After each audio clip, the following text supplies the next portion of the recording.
Geopolitics. Global tensions are reaching a dangerous threshold. The world is entering a phase where geopolitical pressure is no longer abstract or confined to diplomatic statements. It is becoming physical, direct, and increasingly difficult to reverse. The United States has crossed a new line. American forces have begun intercepting and seizing oil vessels linked to Venezuela, including ships connected to Russia. This is no longer economic pressure applied through paperwork, sanctions, or quiet diplomacy. It is enforcement on the seas. At the same time, US and NATO forces are increasing their military posture across Europe. Jets are being repositioned. Troops are being placed on heightened alert. Officially, this is described as readiness. Historically, it is what nations do when they believe the margin for error is shrinking. This tension did not emerge suddenly. It is well known that Venezuela sits on the largest proven oil reserves on Earth, and after much of Europe cut itself off from Russian energy, Venezuelan oil quietly became an alternative route, not just for Russia, but also for China and other US rivals. It functioned as a financial pressure valve, at a time when Moscow needed every available outlet. Washington is now tightening that valve.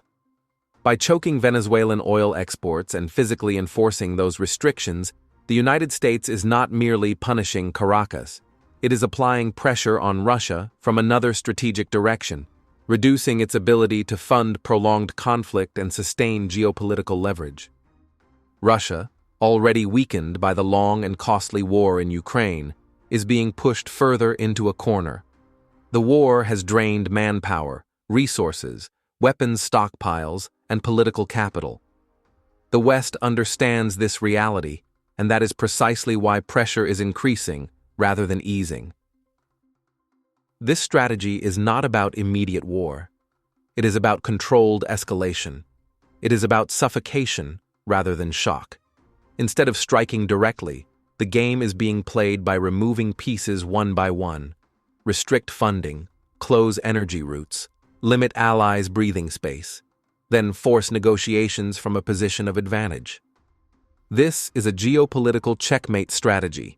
Russia has already called the seizure of its tanker illegal and an act of piracy. The language on all sides is hardening. As rhetoric sharpens, the risk of miscalculation grows.